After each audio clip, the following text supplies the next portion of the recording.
il est temps de détruire en nous l'illusion de l'astral. De plus en plus, nous nous référons à ce monde comme notre devenir. Moi-même, dans les vidéos, je parle beaucoup de l'astral. Parfois, j'en définis les contours. L'astral est un monde fascinant qui attire beaucoup d'êtres qui vont s'y plonger, y voyager. L'astral nous retient parce que notre mémoire est dans l'astral. Notre âme, qui contient toute la mémoire de ce que nous sommes, de nos vies passées, dans la matière, dans les mondes expérimentaux, parce que nous parlons souvent que la Terre est une sphère expérimentale, mais elle n'est pas la seule dans l'univers. Et donc, toutes les expériences que nous avons pu mener sur la sphère terrestre, mais aussi sur d'autres sphères expérimentales, sont contenues dans une mémoire, et cette mémoire est dans l'astral.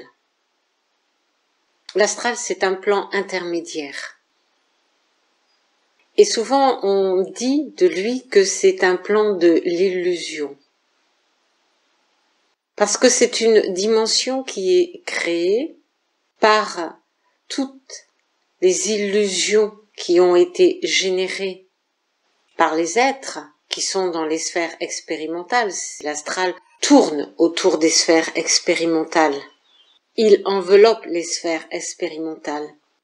Et donc il recueille effectivement toutes les créations qui sont issues des illusions des êtres, mais en plus tous les égrégores qui sont créés à ce niveau-là, les mémoires qui en sont prisonnières et qui permettent ainsi à l'être de revenir vers la sphère astrale avant de repartir vers une sphère expérimentale. Il y a aussi tout ce qui est avorté dans les différents mondes. Tout cela va dans cette dimension. C'est un peu comme nos poubelles, où on jette tous nos déchets. Parce que dans notre sphère expérimentale, nous créons. Mais ce que nous créons ne peut pas s'intégrer à l'univers. C'est fait d'illusions, c'est fait de sentiments, d'émotions. Toutes les créations que nous générons créeraient des dissonances avec l'univers, qui lui est au contraire centré, stable. Alors, il y a cette sphère intermédiaire. Tous nos désirs vont aussi dans cette sphère intermédiaire. Et cette dimension, bien entendu, contient beaucoup d'énergie et attire aussi beaucoup d'êtres qui vont se servir de ces énergies, qui vont les utiliser et qui vont avoir besoin encore plus d'énergie et qui vont faire en sorte qu'il y ait une production énergétique plus importante. Et donc ils vont utiliser les êtres qui sont dans les sphères expérimentales pour cette production énergétique. Alors il y a des personnes qui voyagent dans cette dimension, parce que cette dimension est quand même très importante. Elle est colorée de beaucoup de choses qui peuvent être très merveilleuses pour des voyageurs de cette dimension. Mais si on veut aller dans l'univers, il faut dépasser cette dimension.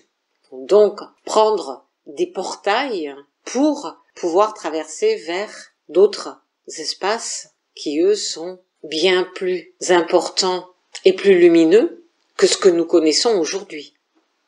Parce que nous pensons que nous vivons dans un monde très lumineux. Nous vivons dans un monde qui est très beau. Mais nous vivons dans un monde qui ne peut survivre que par la destruction du vivant. Et dont le schéma de destruction est continuel pour chaque individu, mais en plus il se reproduit dans chaque groupe d'individus qui se reconnaissent entre eux.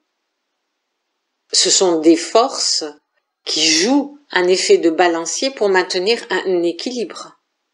Mais cet effet de balancier n'est pas généré, cet équilibre, par la création de lumière, mais elle est générée par la destruction de lumière et par la recréation par la destruction.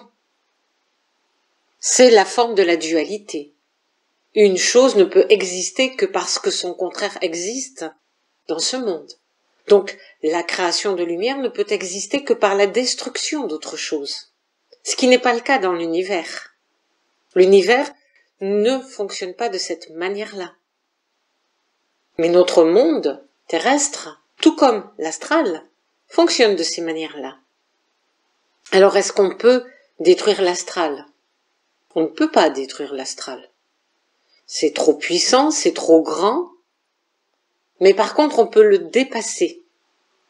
On peut le dépasser en arrêtant déjà de s'y projeter continuellement. Nous savons que nos mémoires sont prisonnières de la sphère astrale.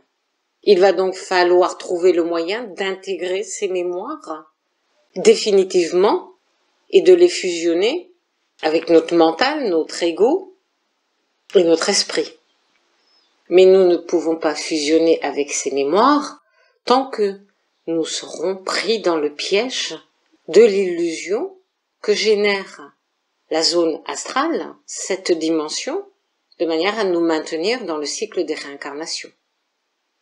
Nous devons donc, pour sortir de l'illusion, voir le monde tel qu'il est. Nous devons donc pouvoir voir, ressentir les vibrations du monde. Comment les choses se créent déjà dans notre propre dimension terrestre. Comment les énergies s'activent, non pas uniquement pour créer la vie ou pour notre évolution, mais pour tout événement qui se produise chaque jour et que simplement, par exemple, nous regardons devant la télévision. Le jeu entre les nations, les jeux politiques, ce sont des énergies qui sont activées et qui agglomèrent avec elles tous les ressentis, toutes les émotions des masses pour créer les leviers nécessaires à ce qui se produit. Alors, on pense effectivement que quand on prend une décision et que cette décision on la met dans une balance pour influencer, par exemple, un jeu politique, eh bien, la décision qu'on a prise, ce n'est pas nous qui l'avons générée, elle nous a été insufflée de manière à créer la vibration et l'énergie nécessaires pour justifier la balance qui va, elle, se faire et permettre au jeu politique, par exemple, d'exister. C'est comme cela qu'on influence les masses sur la sécurité, l'écologie, et c'est comme cela que l'on dirige les masses, mais nous sommes chacun d'entre nous influencés de la même manière, parce que nos pensées nous influencent dans nos comportements quotidiens. Donc il faut déjà reprendre ce pouvoir sur nous, sur nos pensées, pour qu'elles ne soient plus un facteur d'influence pour nous-mêmes et avoir une claire vision de justement tout ce qui est information et désinformation, comment nous nous intégrons dans l'information et la désinformation et comment nous permettons aux énergies de circuler, de se produire, de s'équilibrer dans la sphère terrestre. Ceci, c'est un élément de conscience. Ce n'est pas prendre parti pour l'un ou pour l'autre, c'est de voir la réalité de ce qui vibre devant nous et des influences que ces vibrations ont sur nous et comment nous-mêmes nous permettons à ces vibrations de se gonfler en fonction de l'équilibre qu'elles doivent générer. Déjà, c'est un grand pas. L'observation est un facteur important du processus de notre évolution.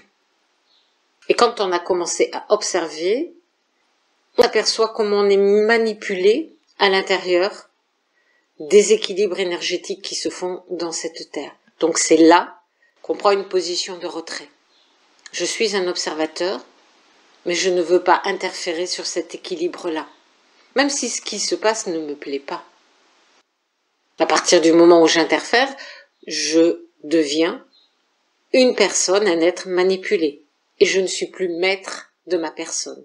Je ne suis plus maître de mes émotions, je ne suis plus maître de mes décisions. L'observation de ce qui se passe dans notre monde terrestre, eh bien nous pouvons faire exactement la même chose avec l'observation de cette dimension que nous appelons l'astral. Il ne s'agit plus de la parcourir dans tous les sens et de recevoir des brides de messages qui ne nous sont pas destinés, mais qui sont venus s'agglutiner dans cette dimension qui est comme une sorte d'aspirateur de tout ce qui n'est pas production dans l'univers ou qui ne peut pas être produit dans l'univers parce que cela casserait l'équilibre de l'univers et qui vient donc se mettre dans cette zone de l'astral.